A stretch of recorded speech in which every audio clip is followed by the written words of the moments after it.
The fight for access to truthful information is one of the most important causes of the modern era. Journalists and activists around the world continue to face the threat of persecution. Meanwhile, the online platforms, where we should be able to freely express ourselves, continue to censor and silence voices of dissent.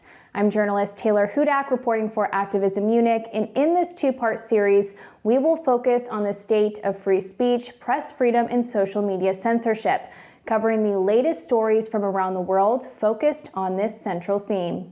As the war in Gaza continues, it has devastated nearly every aspect of life for those in the region, and journalists covering the conflict face grave danger on a daily basis.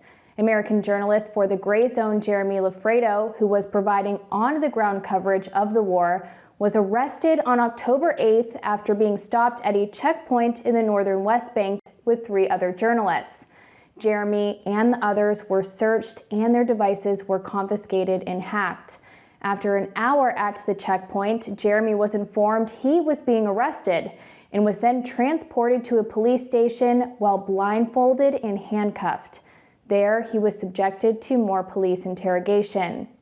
Jeremy's colleagues were eventually released. However, he was placed under investigation for suspicion of aiding the enemy during a time of war, a charge that carries a sentence of life in prison or even death. The accusations stem from his reporting on the aftermath of Iranian missile strikes on Israeli military targets. I'm Jeremy Loffredo for The Gray Zone in Israel, where last night Iran fired over 200 ballistic missiles in retaliation for the assassinations of Lebanese and Iranian political and military leadership. Since the missile strikes, Israeli authorities have attempted to downplay the significance of the attacks, censor the locations of missile impacts from media publication, and claim that Iran was targeting Israeli civilians. According to The Gray Zone, the Israeli police claimed that Jeremy had revealed the locations of missile drops near or inside sensitive security facilities with the aim of bringing this to the notice of the enemy and thereby assisting them in their future attacks.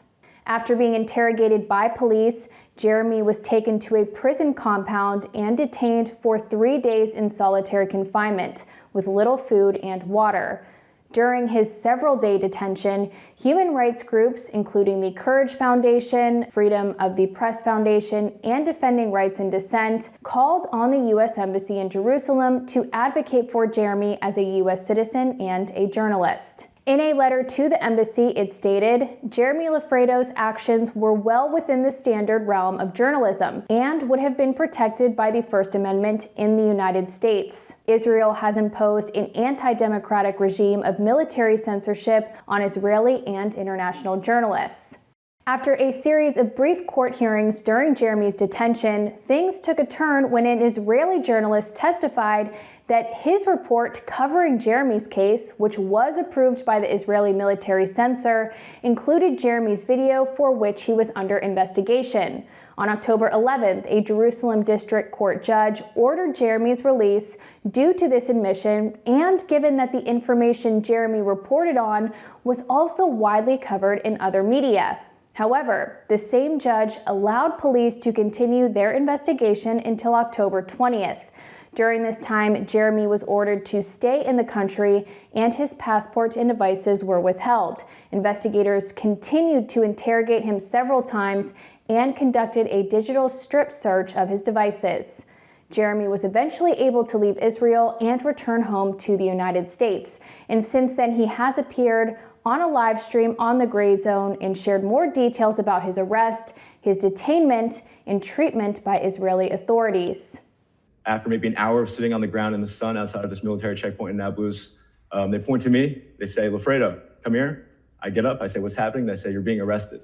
And they pull out maybe 30 feet of cloth and they wrap it around my head, my eyes, my ears, and part of my nose. They zip tie my hands and they shackle my legs. One of the journalists I was with refused to give his cell phone and he was grabbed by the neck, drawn out of the car, dragged out of the car, and guns were drawn on him as he was pushed against the ground. And this is simply an Israeli citizen, a journalist that was in the car with me. Jeremy then goes on to describe his detention in a compound that often holds Palestinian prisoners.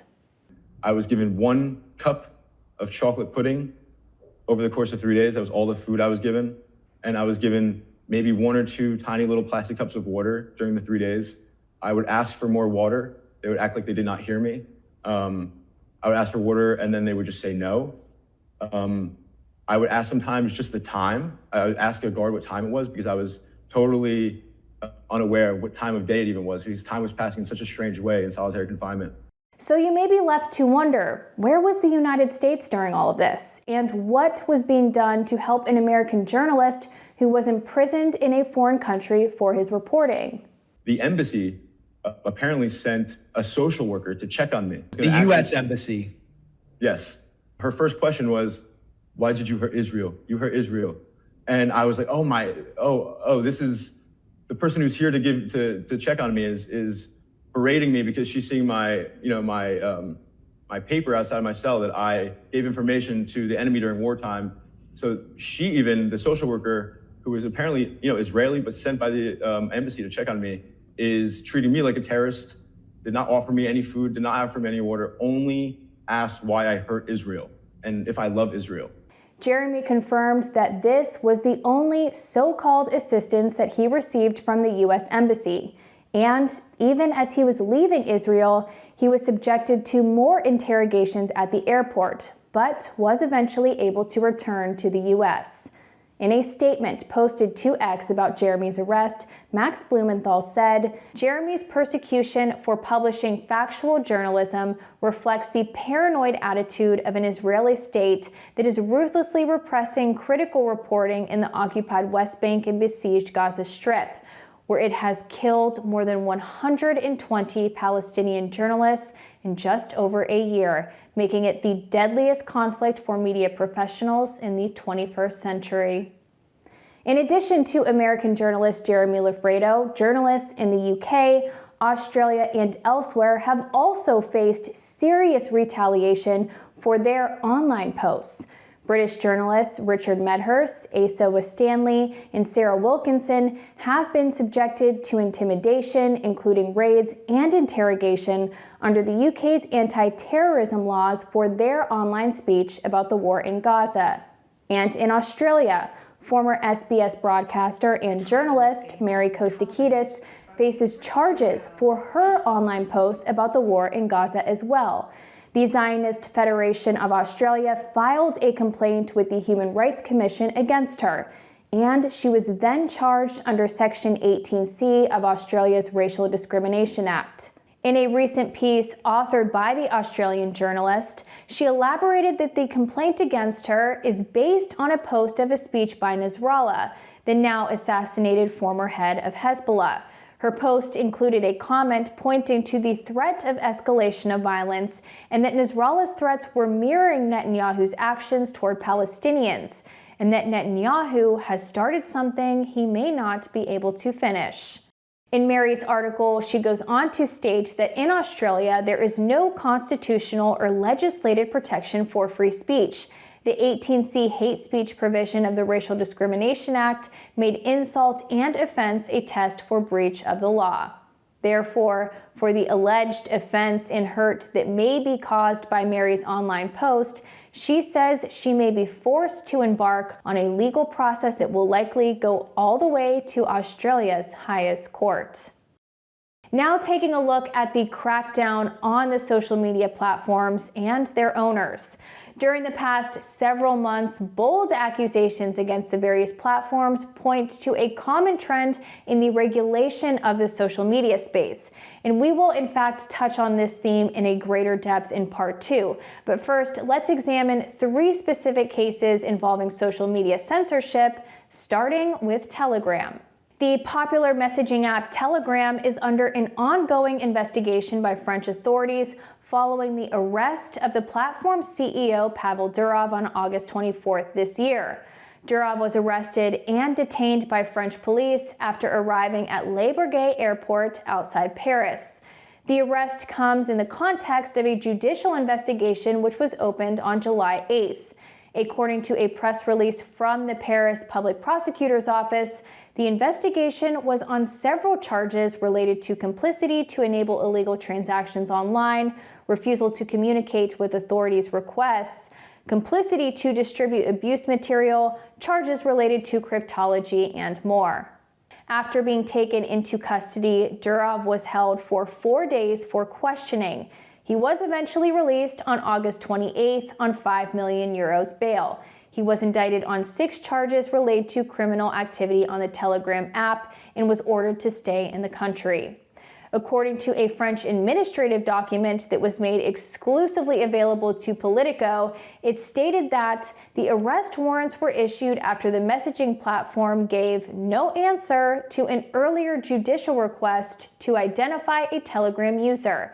The document also stressed Telegram's almost non-existent cooperation with both French and European authorities in other cases. The arrest of Pavel Durov sparked outrage among free speech and free internet advocates. It raised questions as to what precedent this prosecution may set. Many were left to consider how a CEO of a social media platform could be held accountable or considered complicit for crimes committed on the platform that he himself did not commit. According to authorities, at the core of this investigation is Telegram's lack of moderation practices, which are said to have allowed for criminal activity to prosper on the platform. Telegram has long been accused of refusing to comply with law enforcement requests for user data. And so this was not the first time Durov and his platform Telegram have been the subject of controversy. Pavel Durov's involvement in social media dates back to 2006, in which he co-founded the popular Russian social media platform VK. However, after conflicts with Russian authorities related to his refusal to hand over user data, Durov eventually sold his stake in the company. At around this time, in 2013, Durov and his brother then founded a new social media company, which is Telegram. When speaking about why he founded Telegram, Durov cited the need for a secure platform that protects user privacy. And I realized there is no secure means of communication. I realized I want to tell my brother what's going on, to coordinate whatever we want to do. And every tool to communicate I could use was not really secure, not encrypted. It was not safe to use them. So I thought, it could be a good idea to actually come up with a decently encrypted messaging app. And my brother, being the genius that he is, he was able to create this encryption standard that we're using up until this day with minor changes. In 2014, Durov left Russia and immigrated to the UAE, where he eventually obtained citizenship. Head of the Russian Security Council, Dmitry Medvedev, also former president of Russia, stated that Durov miscalculated when he fled the country, thinking that he would not have to cooperate with security services abroad. And non-cooperation with authorities was, in fact, one of the reasons for Durov's arrest in France. Durov also acquired St. Kitts and Nevis and even French citizenship in the subsequent years. Meanwhile, Telegram continued to flourish during this time, and by 2020, the platform acquired more than 400 million active monthly users. But at the same time, the app became the target of several governments. And in 2022, the pressure on Telegram became more extreme following the outbreak of the war in Ukraine. Several governments in the West viewed the platform as a hub for so-called Russian disinformation, which is interesting given Durov at one time had a dispute with Russian authorities, and also given that Telegram complied with EU policies which banned access to RT, Sputnik, and other Russian media in the Union in 2022.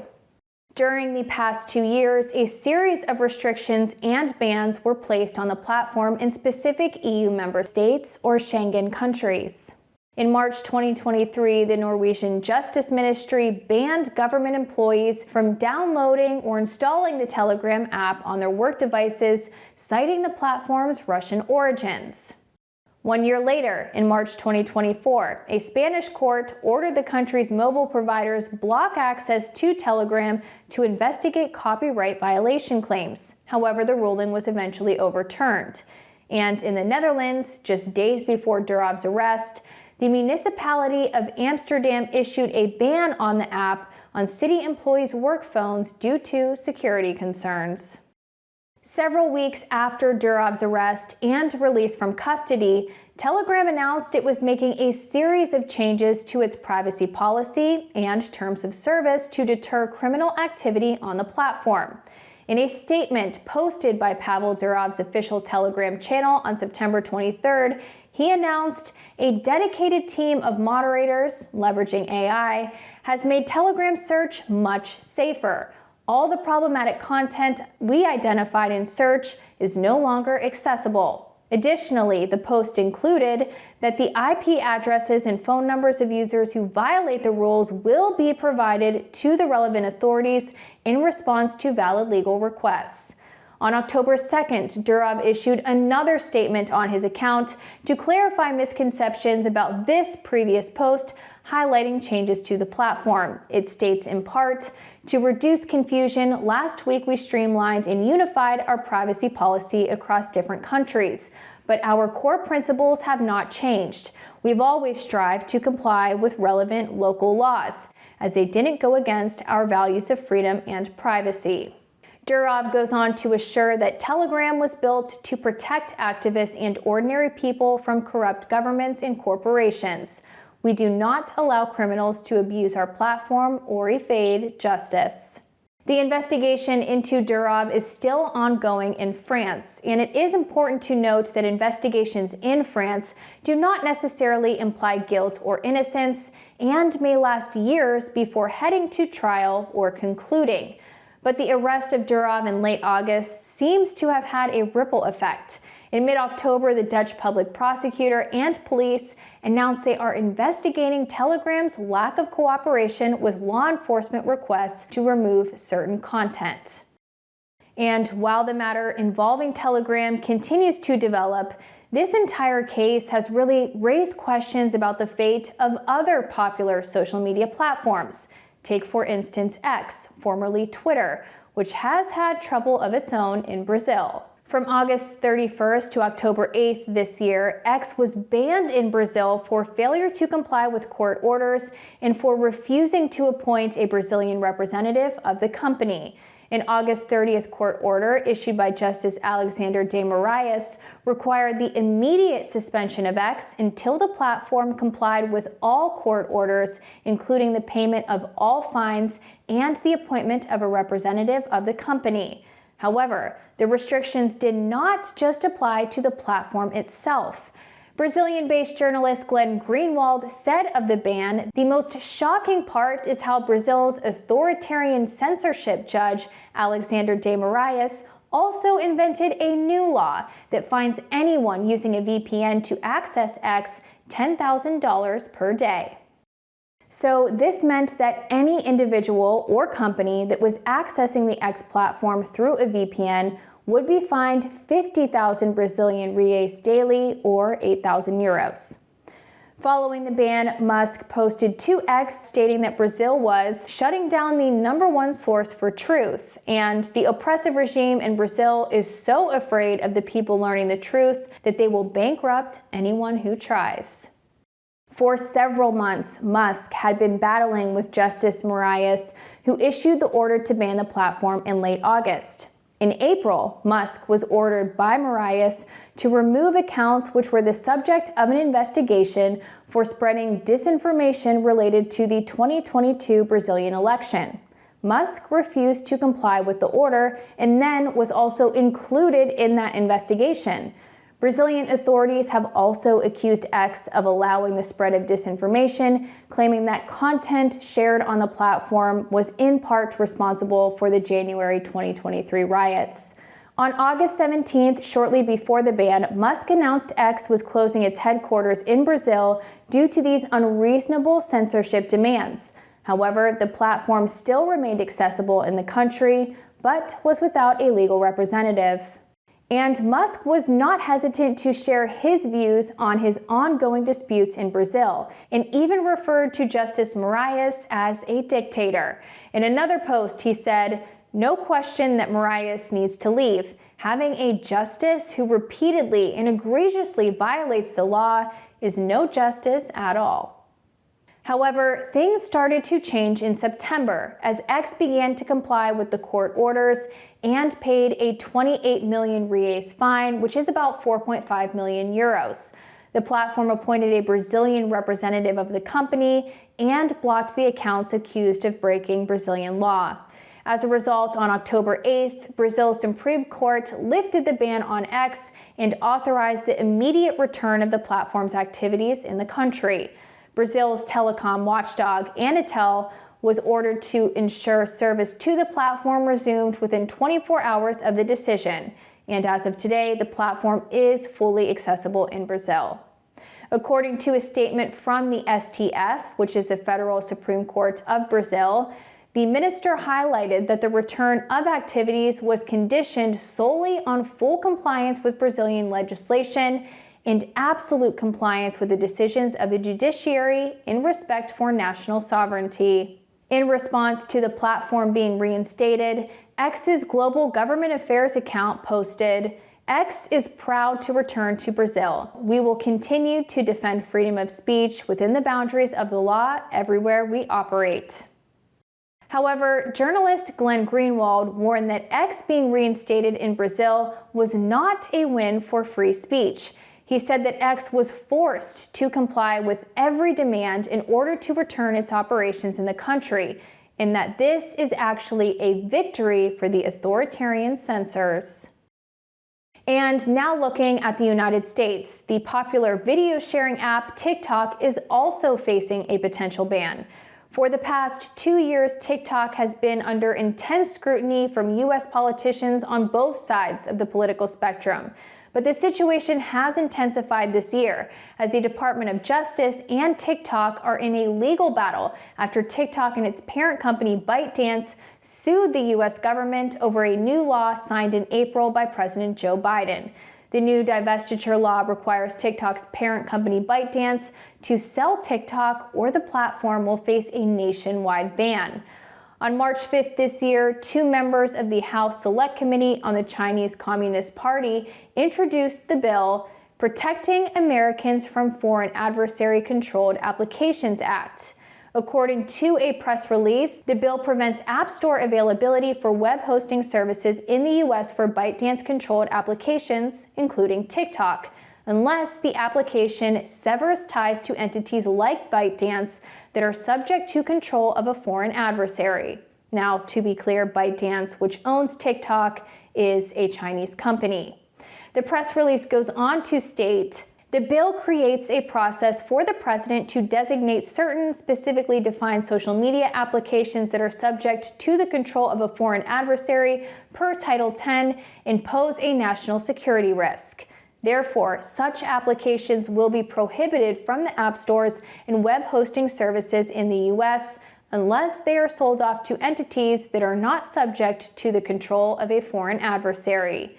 On March 13th, the bill passed the U.S. House of Representatives, and the following month, on April 20th, a revised version of the bill was included in a $95 billion military aid package for Israel, Taiwan, and Ukraine.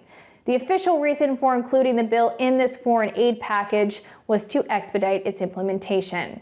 Days later, on April 23rd, the Senate passed this modified version of the bill, which allowed more time for ByteDance to sell TikTok, but it also restricted ByteDance's control over the TikTok algorithm, which has attributed to much of the platform's success. President Joe Biden then signed the bill into law, requiring ByteDance to sell TikTok by January 19, 2025, or be banned in the United States. Just a few weeks after the bill was signed into law, on May 7th, TikTok and ByteDance sued the U.S. government over the law, claiming it was unconstitutional. The lawsuit states, Congress has taken the unprecedented step of expressly singling out and banning TikTok, an online platform used by 170 million Americans. For the first time in history, Congress has enacted a law that bars every American from participating in a unique online community with more than 1 billion people worldwide. The U.S. government submitted a response to the lawsuit stating, "The capacity for China to use TikTok's features to achieve its overarching objective to undermine American interests creates a national security threat of immense depth and scale." TikTok responded to the U.S. government's filing with, "Nothing in this brief changes the fact that the Constitution is on our side. The TikTok ban would silence 170 million Americans' voices, violating the First Amendment. As we've said before, the government has never put forth proof of its claims, including when Congress passed this unconstitutional law." On September 16th, both parties presented their arguments before a panel of 3 judges at the U.S. Court of Appeals for the D.C. Circuit. An attorney for TikTok argued that the law signed in April is a violation of the First Amendment right to free speech, that it sets a dangerous precedent, and is a threat to the open internet. Meanwhile, an attorney for the U.S. DOJ argued that the law is in the interest to protect U.S. national security. But this is not the first time the U.S. government has attempted to outright ban the TikTok platform. In March 2023, the U.S. Senate proposed the Restrict Act, which requires federal actions to identify and mitigate foreign threats to information and communications technology, or ICT, products and services, for example, social media applications. Specifically, the Department of Commerce must identify, deter, disrupt, prevent, prohibit, investigate, and mitigate transactions involving ICT products and services in which any foreign adversary, such as China, has any interest in that pose an undue or unacceptable risk to U.S. national security or the safety of U.S. persons. The Restrict Act has not progressed in the legislative process since it was introduced, but many of its objectives are similar to the new TikTok divestiture law. When introduced in 2023, the Restrict Act received significant criticism from members of Congress, as well as human rights and civil liberties groups. A senior policy counsel for the ACLU said the Senate bill, that is the Restrict Act, would ultimately allow the Commerce Secretary to ban entire communications platforms, which would have profound implications for our constitutional right to free speech. The Foundation for Individual Rights and Freedom of Expression, or FIRE, said, "The Restrict Act threatens a free and open internet. It must be stopped," and that the bill targeting apps owned by foreign adversaries could have wide-ranging consequences for freedom of speech. With the various attempts to shut down TikTok, many have questioned if the U.S. government was invoking national security and privacy concerns as an excuse to ban the platform for other reasons. Various headlines point to U.S. officials' concerns that through the TikTok app, young people are being exposed to a different view of Middle Eastern geopolitics and U.S. foreign policy. A headline in the Rolling Stone from May 6 this year states, "Lawmakers admit they want to ban TikTok over pro-Palestinian content." A similar headline in Al Jazeera reads, "TikTok faces calls for ban amid claims of anti-Israel indoctrination. U.S. lawmakers renew calls to restrict app amid anxiety about growing pro-Palestinian views among young people." It is also worth reiterating that the new law requiring ByteDance to sell TikTok or face a ban was introduced and quickly passed in Congress in April this year. At around the same time, university students were protesting Israel's war in Gaza throughout the United States. The U.S. Court of Appeals for the D.C. Circuit is expected to issue its decision on the TikTok divestiture lawsuit in December. Either side will have an opportunity to appeal the ruling before a high court. And that concludes part 1 of this 2-part series on the state of free speech, the free press, and the open internet. In part 2, we will discuss the broader trends related to these issues with a focus on the United States and the EU. So do make sure that you are subscribed to Activism Munich's YouTube and Rumble channels so you do not miss out on that report. And if you liked this video, please consider donating so we can continue to update you on these developing stories. I'm journalist Taylor Hudak. I want to thank you all for watching, and I will see you in my next report.